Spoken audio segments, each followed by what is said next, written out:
comes with the Android image. Interesting. That was quick. That was very quick. Nice work. Hey folks, how you going? We've got Orange Pi this time, and I'm really excited about the new CM5 baseboard, which has a 3588, so it should be really powerful. But these guys do some good stuff, so we'll get into it in a tick. But as you know, I don't learn very quickly, but I do learn. So now I've got more lighting. Quality should be a bit better. I've got an external screen over there so I can see what you're seeing so you don't get black terminals. Things actually switch properly. It's just because I'm using Linux, I can't stop it from showing OBS for a second. Anyway, we're getting better. We've got new equipment to try out. The lovely folks at Orange Pi saw that I've used some of their stuff before and that I use it myself, and they reached out. And they said, hey, we have a whole pile of stuff. Do you want to try it out? And I talked about what I have on the shop, what I have on the channel. Go check out the shop if you want to see like bespoke SBCs, RISC-V, CM4 boards, embedded Linux stuff, that sort of thing, and all the accessories like I2C and SPI accessories, power storage, all of that. But back and forth, I was like CM5 all the way. I've got the Desk Pi 6C video up there if you want to see that. I'll add it into that once we're done here. It looks powerful as hell. Their documentation is always awesome. Their support is excellent. Their products always work well. And their images are usually up to date in some way or another, even if they're limited by LuckFox's SDK. So I've not opened these yet. It is a US power supply, but there's a bloody neat trick for that I'll show you. They did send me the baseboard, but I did tell them as well, I've got some CM4 boards, so I'll test out the compatibility with that. We'll also benchmark it as always, and we'll put it through the little Finissi power meter to see how much it actually chews. Now these guys are really good too. Shout out to them. They're sending me some tweezers. They notice I use their stuff and quite like it. So quality is important because not only A, do you get good readings, but then you build a good relationship with them too. So I have some more cool shit from them to show you soon. Now, before I go much further, I will just quickly give another shout out to PCBWay. You guys all know how this works, but they are doing some really cool stuff and I want you to get involved. If you're watching this video, you obviously like tech. Go check out their design contest, right? If you can make anything, doesn't have to be electronic, doesn't have to be SBC related. If you can make anything kind of technical, you can enter this contest and win fucking buckets. Like, you know, $1,500 cash, $200 coupon, and a palm-sized robot dog. So let's say you don't do PCB stuff, that's fair. You don't do STM32 stuff, that's fair. Go mechanical. If you haven't noticed, these guys do CNC and 3D printing. And I've used it before. I've ordered 3D printed parts. I haven't ordered any of the CNC printed stuff, CNC machine stuff yet. And I'm very much considering it because I need a flywheel for something I'm building for the garden. But they have a huge array of capabilities here.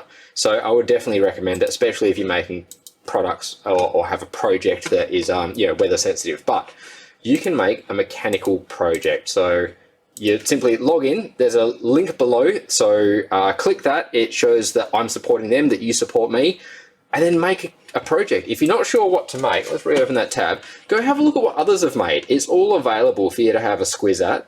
So let's go have a look at the mechanical project submissions. Look, some of them are going to be pretty basic, but some of them are pretty sick. So PET bottle filament recycler. This is a 3D printed machine that turns PET bottles into 3D filament. Some are just nightmare fuel. So, you know, whatever you come up with, enter, win some money, just be part of the community. Anyway, thank you PCBWay for continuing to sponsor us and doing good stuff. Back to here. First, let's have a quick look at the baseboard because I don't actually have a CM5 baseboard yet. And if you're not, oh, that's sealed and sealed, hang on. Teeth method. If you're not sure what the difference is yet, there is an extra 100 pin header added. So you've got your standard CM4 headers, which are backwards compatible, or supposed to be, and then a new CM5 header.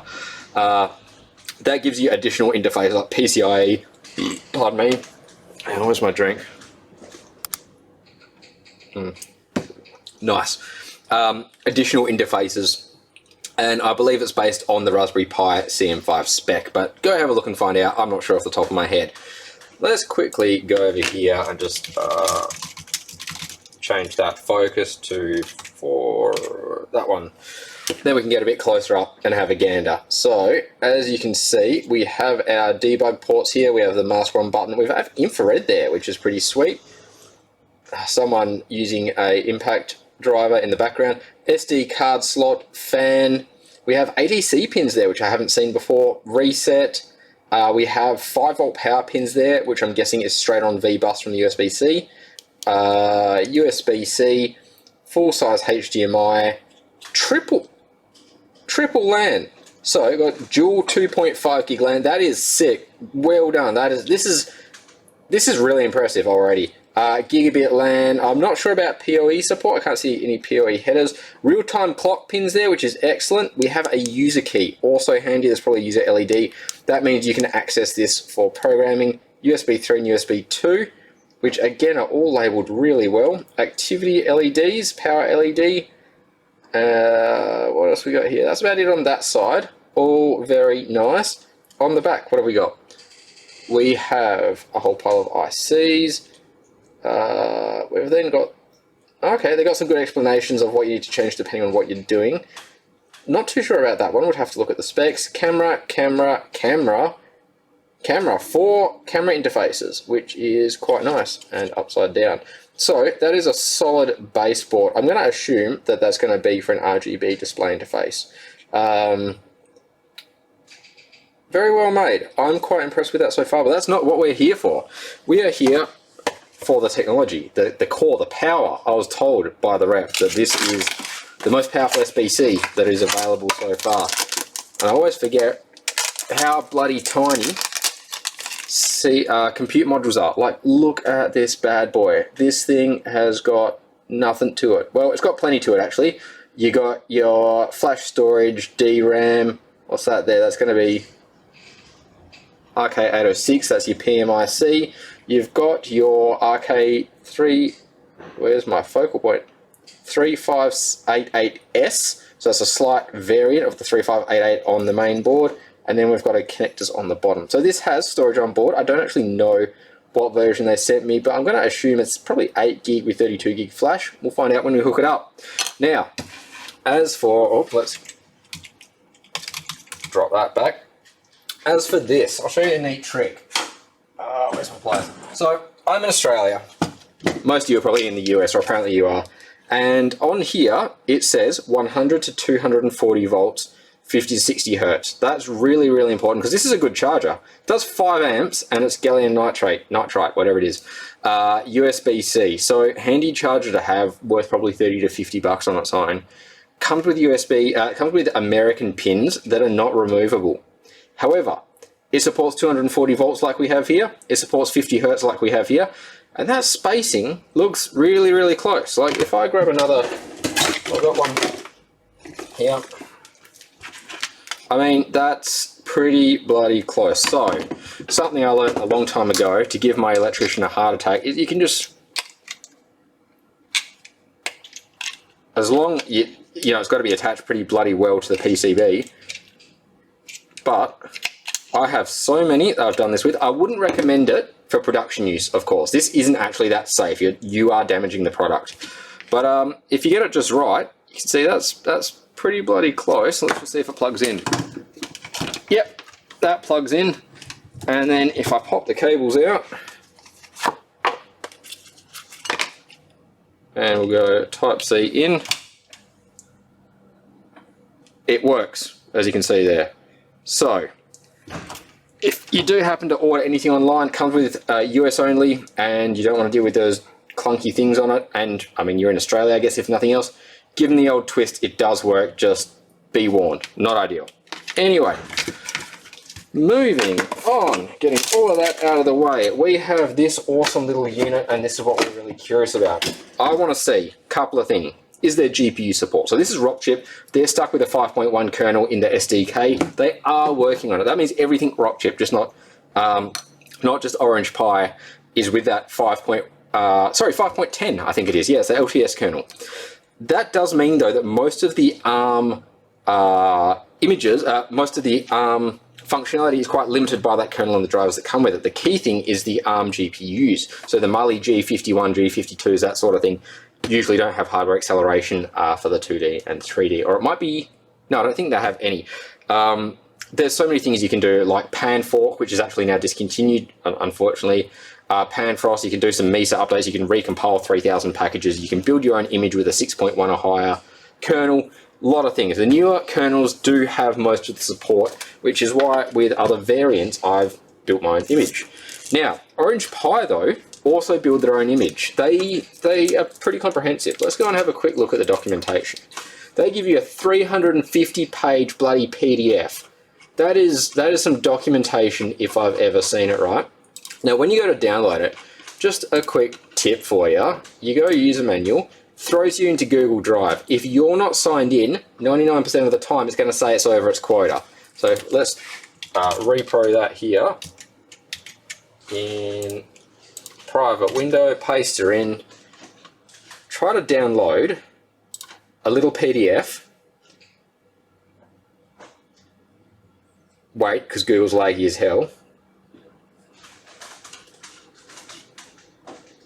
It's not even telling me, oh, can't download file. If you try to do a bigger file, it'll say user is over limit. If you're signed in, it's on your download limit, and it works a treat. So, we go and grab the PDF, and we have all the information here we need, including specs of the baseboard, the connectors, power interface, images, what you need, different ways to flash it, including straight through the GPIOs using the RK Dev tool and using Balena Etcher, and add for the rest of their products. But assuming they're built the same, I'd imagine, oh, they're built for iDroid, that they're just as good as this. Now, I considered the Debian image. You know I like Debian, but having a look at it, most of their examples are actually with Ubuntu. So I've gone ahead and downloaded the Ubuntu image, and I thought, once again, I'll just show you, because I haven't done it in a little while, how to flash it, because it is pretty straightforward. You want Balena Etcher if you have it. I don't. So what I'll do is I'm going to use the disks tool in this case. I've got an SD card here, and you can just go restore disk image, go into your files, and apparently, I haven't extracted it at first, so it's 7-zipped.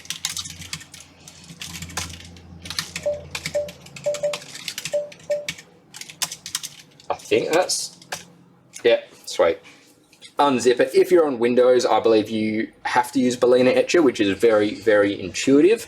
However, that's not the case for everything. On Linux, you can use Balena Etcher. I thought I had it installed. I'm just going to use the disk utility instead. It works much the same. Oh, why is this hanging? As you can see though, I got the Ubuntu Jammy desktop image with a 6.1 kernel and XFCE. If we go, oh, that's hit my right cache. If we go and have a look though, they have Focal and Jammy, and they have 5.10 and 6.1 kernels, Linux server image, so CLI, and desktop. This is just great maintenance or availability of images, in my opinion, and it goes straight on top of the great documentation.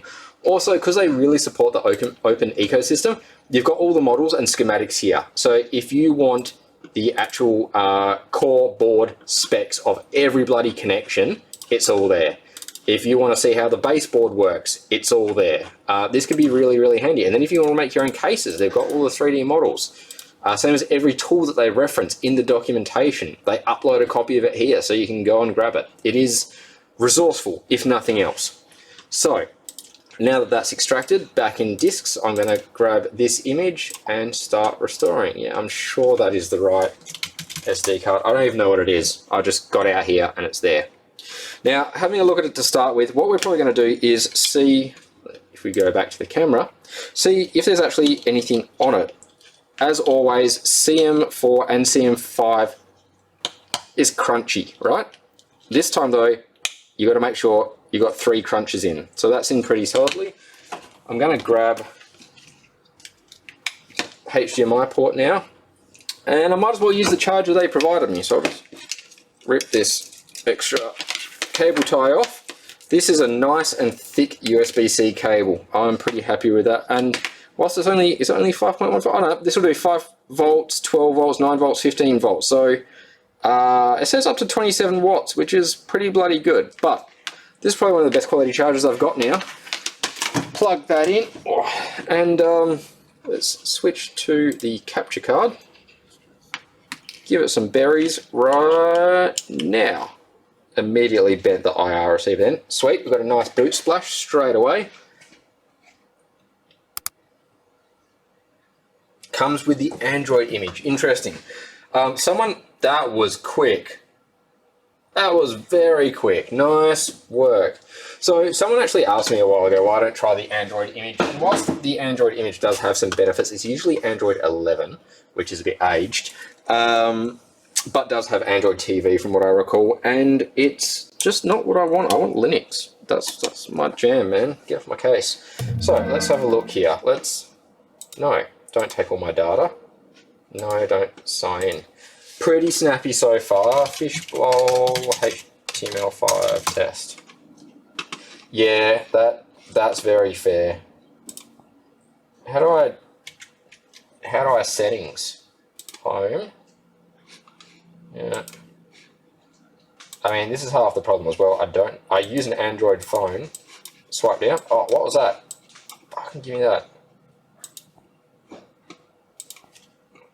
I use an Android phone, but I just don't really know how to Android. Now, having a look at it here, I can't actually see a Wi-Fi interface. So turning that on probably hasn't actually done anything for me. Do I have a Wi-Fi dongle in the drawer?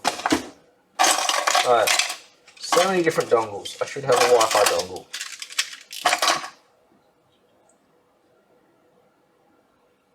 I do. Alright. This is a Simplecom Wi-Fi dongle.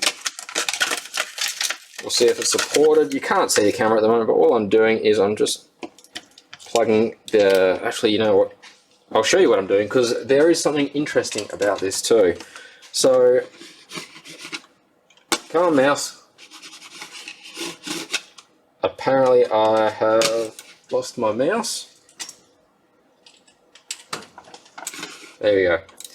So something interesting here, that's the USB 2 port, that's the USB 3 port. This is a Wi-Fi dongle. Now, from what I've read and what I've actually found through testing is that if you use a wireless keyboard and mouse and USB 3 port, you're gonna have a sad time most of the time. You're gonna get weird lag and jitter and stuff like that.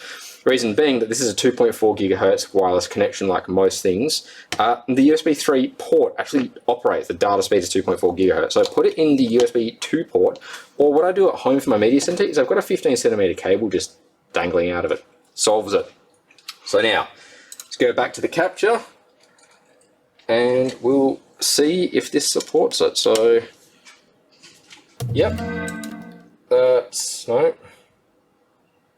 Don't know what I hit. Oh, I hit the user button on the side accidentally. If we turn Wi-Fi on.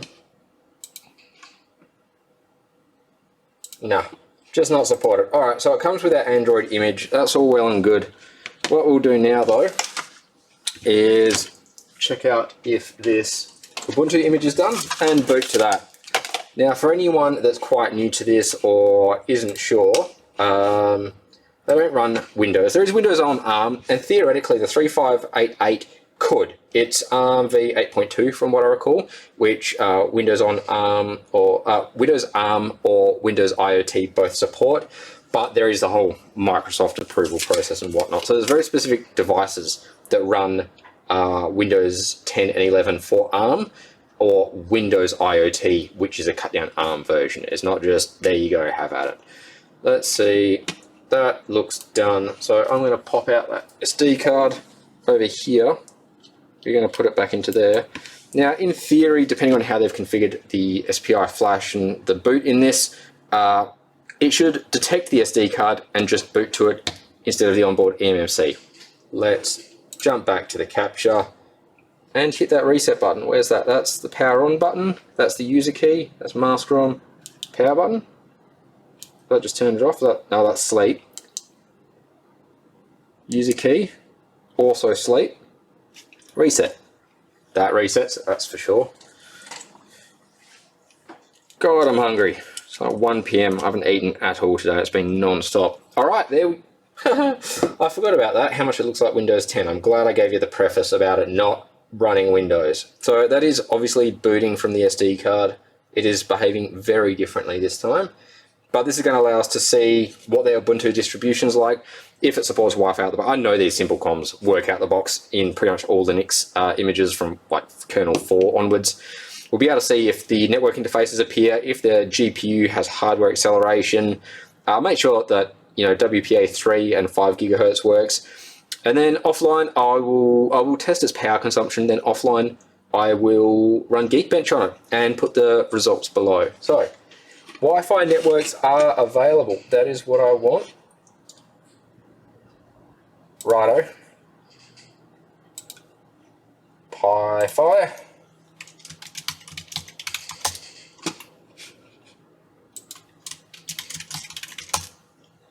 There we go, that's connecting. Now, let's jump in the terminal emulator. And first of all, can we change the appearance in here? Now, what we'll do, we'll just go straight over to an actual terminal. Hopefully that's a bit easier to see for you. Now, from what I understand as well, this actually looks like a 4K output. We'll test that in a tick. Sudo su Orange Pi. Yeah, good guess. We have our 6.1 kernel.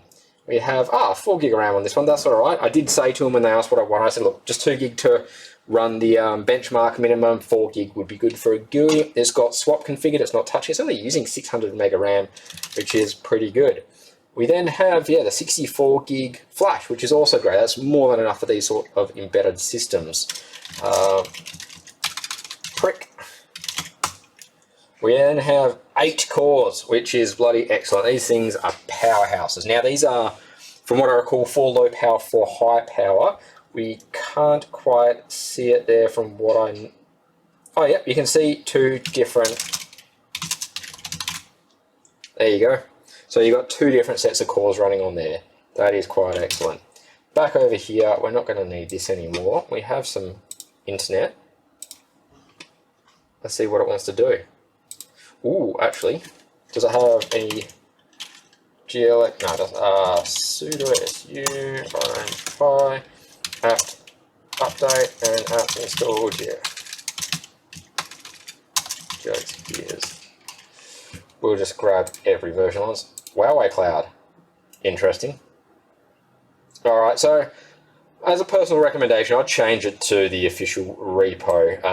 Look, I've known some of the Huawei Australian reps. They've been fine. I don't know if there's actually anything wrong with the company or how much state action goes on in there, but just to be sure, and because it's probably slower from here, worth doing. Let's check this desktop resolution. That is the wrong option. Why did I do that twice? Where the hell's display settings? Alright, it's going to be under here, system. Settings, there we go. And I always get confused about whether it's a display, monitor, everything like that.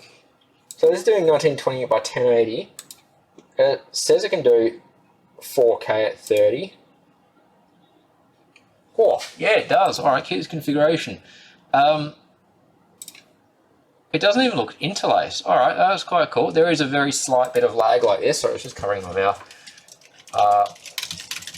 Let's go have a look at your favourite bloke on here. Let's change that display scaling if we can, because this is impossible for me even.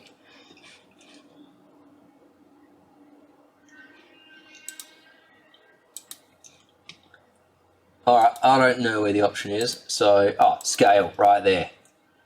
Special needs as always. No offense to anyone that might take offense to me. That is very wrong. Which option is the go away option? Yeah.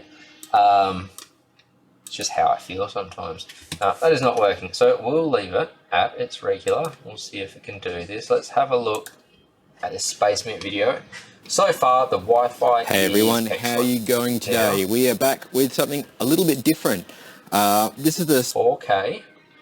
The SpaceMint Muse Pi, which is really interesting. These lovely folks who make this awesome SoC. I can tell you straight away. So it's doing 4K 30 FPS non-interlaced progressive. So RISC-V of course, but really nice they've reached out. Now there is a slight bit of lag, alright? That's perfectly fine. This thing doesn't even have a heatsink on it, remember? We are hammering it. Let's drop this back to something that human eyes can see. Jesus Christ. Keep this configuration. And now sending me some of the other stuff as it comes out, but this is kind of their first one out. This is what was in the Banana Pi DPI F3. Let's see what it does in GLX gears. Gosh, app search, GLMark, goddamn GL mark. And it's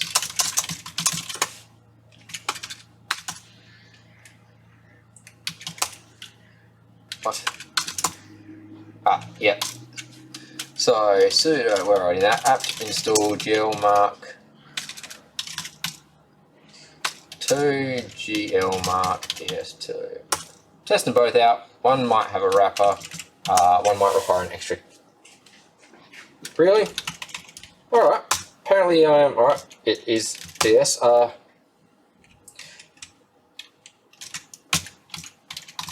do that every time.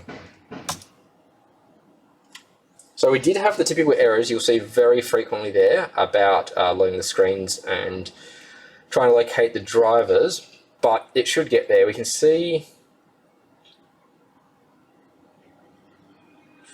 what do we got there? So we've got MESA 23.2, that's looking pretty good, and that's GL version 4.5. So this is running very, very smoothly, and I'm pretty happy with that. What FPS is it? It's not even giving us an FPS.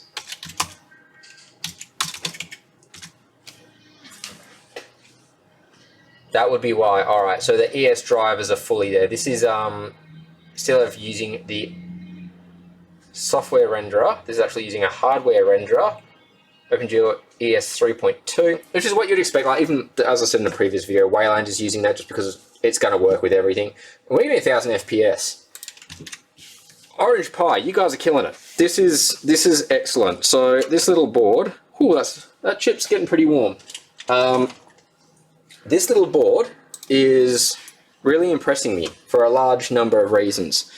You've got more interfaces than usual, including IR and the 2.5 gig LAN, dual 2.5 gig LAN. You've got WPA3, you've got 5 gigahertz Wi-Fi, although I added it, I just mean it's working. You create your own 6.1 images, you've got a 300 plus page documentation. You expose all extra ports that you might need. GPU hardware acceleration is working out the box. It comes flash with an image. This is impressive. Two things left that we're going to have a look at. So let's yoink all of that out. I'm going to grab one of my little PCB rulers. If you don't have one of these, every order at my shop, I throw one of these in. And now, I don't have one here, I don't think, but if you order anything Luckfox branded, you get a Luckfox special edition Platinum ruler that I've made. So one of the things I said when I sent this was, I'm just going to test a generic CM4 board. So what I've got here is an empty box because I took it home. All right, I've got another one.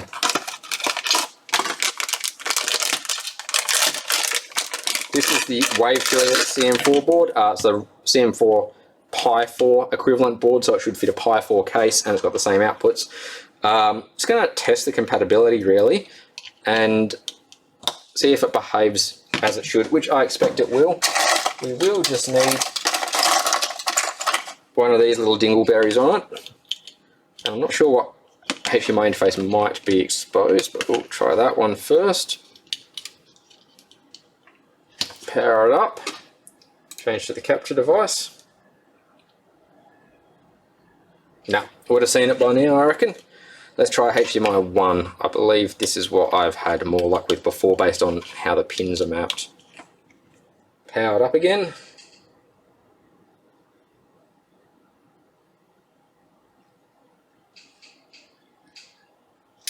Nothing yet. I do know that some of my mini HDMI adapters are dicky. Let's just see. I've got another one in here.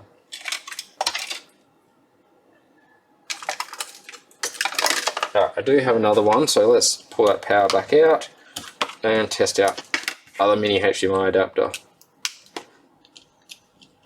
Now it could just be this board. I'm not going to rule it out straight away because I don't have the other board here to test it with. That being said, there's a very strong possibility that the way this is designed puts a lot of informational data over that third B2B connector. The reason for that is the fact that it even did 4K.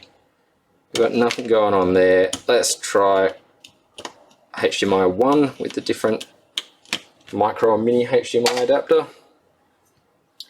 And we've still got nobody home. Alright, so it's most likely going to boot and work. I'm fairly certain of that, but your HDMI interfaces don't work just due to house white. That's fair enough, and honestly, with the quality of the board that it comes with, I wouldn't use anything else either. I would buy the bundle kits that they've sent me, and I'll deal with that later, and try it like that. Something I might try actually. I've just got these recently and got them in stock. There are CM4 like HDMI dongle, so it's kind of like a media center thing. Power, USB 2, CM4, some switches and buttons, SD card. Now, these were from MakerFabs. They've been discontinued. Pardon me, they weren't made by MakerFabs. They were made by a third party. They're discontinued though because of some corrosion issues. So I've got them fairly cheap. I've only got 15 or so. If you want to try them out, buy them. Oh, there's a little IR sensor, but there's no guarantees about how they'll go as far as corrosion goes. Apparently they do work. It's just corrosion issue. So if you want a little like Android media center, you could always slap in some USB storage or use it over the Wi-Fi if you get a CM4 card that has Wi-Fi. And I don't have a male-to-male HDMI adapter, so we're not going to try that out. But check them out in the store if you want. There'll probably be a link below as well. Last thing on screen now, because this is a long video, I'm not even going to bother editing it.